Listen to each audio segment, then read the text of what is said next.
The question is it reversible or not reversible? We will see there are other confounding factors. For example, a person who is a diabetic, there is a sudden rise in the sugars, sudden loss of metabolic control, which sometimes can get the neuropathy aggravated. Such cases we will see that the neuropathy, the symptoms are partially reversible. We will see that a diabetic person having neuropathy may have an additional vitamin deficiency as a presentation. So then we will see we correct it, then the symptoms may be partially reversible. But by and large we see that not all the time the neuropathy is fully reversible. It can be partially reversible when there are additive other factors or there is a sudden metabolic derangement. Right? What else also we see is that not necessarily that always relentlessly progressive. You will see them that they remain stable for quite some time. We have seen sometimes that if your diabetes is very much uncontrolled, you use insulin sometimes, your neuropathy can get under control. So variety of permutation combinations are seen in diabetics with peripheral neuropathy. Okay. Doctor, you have said so much. Now we need to go into slightly details of it. Yes. One is, doctor, when you mentioned about diet, what actually is the deficiency in diet that can lead to neuropathy? Are you referring to vitamin E in diet and? See, there are 2-3 deficiencies we see very commonly in diabetics, especially when they take drugs like metformin. We will see them that the B12 levels sometimes go down, and we will see B12 deficiency giving them neuropathy symptoms more. Right. We will sometimes also see vitamin E deficiency giving them cramps and leg pains. Okay. Right? These are the 2 common deficiencies we see. So how do you meet those deficiencies? Which are the best way to improve? See, suppose if the person is vitamin B12 deficient, we have to supplement it. There is no vegetarian food which can supplement vitamin B12. Okay. So non-vegetarian food in the form of chicken or red meat are good sources of vitamin B12. Milk is a reasonably good source of B12, but it gives you very less of B12. So in a vegetarian community, we have to supplement it in the form of either tablets or an injectable form. Rest of the community which takes non-vegetarian, there is no source of vegetarian food with vitamin B12? vitamin B12. No. Milk is a source, but you have to take a huge amount of milk. In a deficient person, I am saying. In a normal person, say, if at all we say that you are deficient in B12, you have to take 1 to 1.5 liters of milk to meet with the supplement levels, which is practically not possible. So you have to supplement B12 in the form of oral or in injectable. case of non-vegetarian food, which are the recommended food that you? Red meat is there, fish is there, chicken is there. So all. But doctor, vitamins don't get denatured with a lot of cooking, especially at high temperature. Definitely. So basically there are certain ways of cooking. I am sure your dietitians are best people to tell you the exact biochemical processes or the way of cooking, method of cooking, etc. etc. We need not go into that aspect currently, but they will definitely guide you so as to preserve the nutritional substances of each of the food components. Definitely. Okay. Doctor, now the other specific questions that we want to deal with is what are the effects of hypoglycemia as well as hyperglycemia in the brain? Yes. Now we all know hyperglycemia is a toxicity, right? It is toxic to all the nervous system. Take it the peripheral nerve, take it the central nerve. The nerves are same everywhere. So high sugars are known to affect multiple methods and pathways of metabolism in the brain cells. Okay. What we see, our clinical practice, if you ask me, we have seen patients who come with high sugars can present with convulsions. Okay. We have Doctor, seen. what do you mean by convulsions? It is a fit. In layman's term, we call it seizure or fit. Okay. We have seen that people who have very high sugar, say 300, 400, can land up with convulsion because of the irritation of the brain cells because of the high sugar. Right? It can be one-sided seizure or it can be both sides. Right? That is called a focal or a generalized convulsion. Okay. Right? That's one of the very common presentation we have seen with hyperglycemia, which is an acute problem. Chronically, we all know it is going to affect the vessels or the blood circulation of the brain, and eventually it may lead us to multiple other brain function disabilities, in the sense memory loss, or as we call cognitive decline. All your higher functions may get slowly affected because finally the blood circulation or the blood vessels bear the brunt of high sugars. Sure. Right? Maybe it is accelerated atherosclerosis. Right? We have seen problems even with hypoglycemia. You need a particular level of sugar in the blood for the brain to get, because brain has sugar only or glucose as a source of its nourishment. Sure.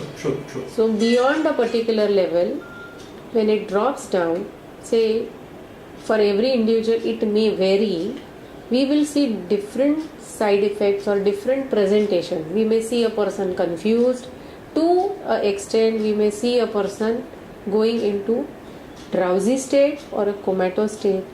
During this time they can even land up with convulsions again. So you will have convulsions presenting with hypo as well as hyper. Okay. So both extremes are seen. Sometimes we will see that patients while during medication or on insulin can have transient phases where they are little confused. With this sugars going down, Sure. they may just get disconnected with the entire environment. Maybe they are talking in the meeting and suddenly the person may go blank. So that is what we see, is that during that time the sugar levels dip down and make a person not be as active as he was normally, or get disconnected with the surrounding. But doctor, usually with both hyper as well as hypo, when the blood sugar comes normal, the situation becomes normal, isn't it? By and large, the situation becomes normal. But one good point as you raised is that suppose we see that the sugar level is beyond some limit, that is 30 milligrams of per deciliter, then you may come across patients who will come with irreversible brain damage.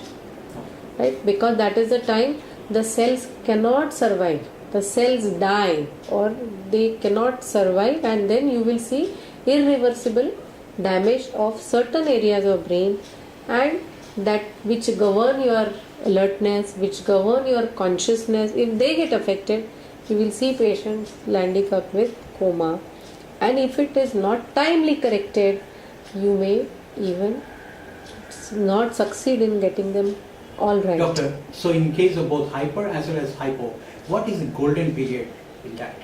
Earlier you detect, immediate the action should be taken. Right?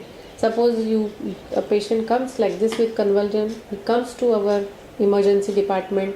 The first thing is always done is check the random sugar. Mm-hmm. Then see whether the person is in hypoglycemia or hyperglycemia, depending upon the state of consciousness. Suppose if the patient comes in an unconscious state, then immediately the IV glucose is given as a therapy.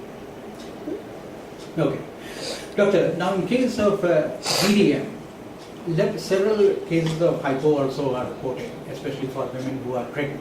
Now in that case, are there any danger to the neurological danger to the child or the offspring? Now they have always seen that hypoglycemia, especially during the labor or during the parturition as we call it, or when the cesarean is taking place, or maybe the delivery is happening, the hypoglycemia to the child should be avoided. So basically monitoring the mother's sugar is going to be most important. So that is a known thing. Neonatal hypoglycemia is one of the risk factors to develop brain damage to the neonate. To the child. Now, what kind of damage could take place? Is the same kind of damage that you have already mentioned? No, in children, in neonates, the damage can be of different types, and it may vary depending upon the child's health, the child's metabolic problems, and it may vary from, say, just a convulsion to a extensive damage, giving them some residual damage all the life. I Right? see. It So may it can vary. even be long term. Yes, but it is not only the mother's hypoglycemia is all the time responsible. It is a interaction of the mother and the child. So child's health, child's metabolism, child's maturity, there are multiple factors. It is not only one factor which will affect the child.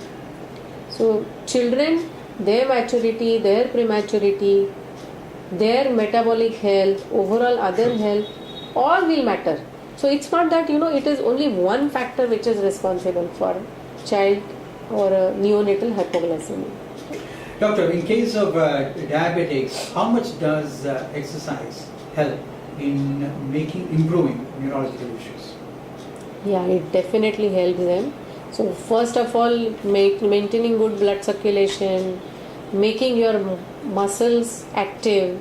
Though, say, suppose your nerves have been affected, good regular physiotherapy will keep the affected muscles very active. Okay. So now a person who has neuropathy specifically, he should take the exercise under the supervision of a diabetologist and the physiotherapist. There has to be a good coordination between the two. True. Suppose there is some ulcer or some lesion in the foot, then the treatment is going to be different. True. Very Suppose the patient just has a peripheral neuropathy. Suppose the patient has loss of sensation in certain areas, then the physical activity and the therapy given will be different. Different. So it will vary from patient to patient. But exercise definitely helps. Definitely helps. That's a very often asked question by our readers. Doctor, what about yoga? How much would you recommend yoga? I will be strongly recommending yoga. Ask me why. Because we see lot of autonomic dysfunctions in yoga and in diabetes. Good breathing techniques, good basically relaxation can make them very comfortable, make them more acceptable to the problems. Good breathing will also balance their thought processes better. Okay. It will help their autonomic nervous system regularization better, right? And definitely I think they are the ones who are more positive. They will come across, I have seen that they can take things better. The complication rate somehow is little lesser in There's most. a link between neurological and psychological issues. Definitely.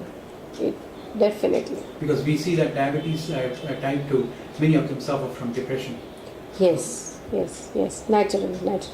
Doctor, can you also tell us about Alzheimer? Because there are various reports now coming that diabetics suffer very high incidence. Yeah, of see, Alzheimer. basically Alzheimer's is a kind of dementia. What I mean by dementia, that it Loss of actually memory. loss of memory, not only memory, other functions of brain as well, Okay. right?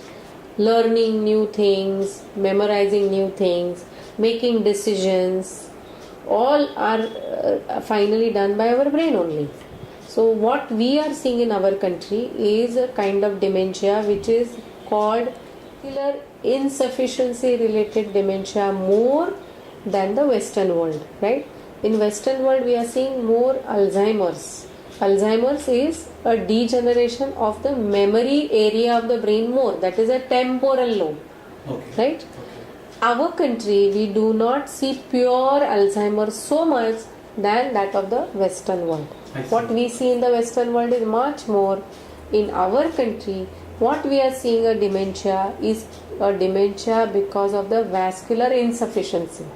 Say, that means diabetics, uncontrolled hypertensive, uncontrolled high cholesterol patients Sure. will have clogging of small arteries or bigger arteries. Sure. So their circulation to the brain slowly becomes less, and we will see more circulatory dementias than the Alzheimer's. But many times lay people may get confused. Lay people for all dementias by and large can label it as an Alzheimer's. Oh, I see. Yeah. I see.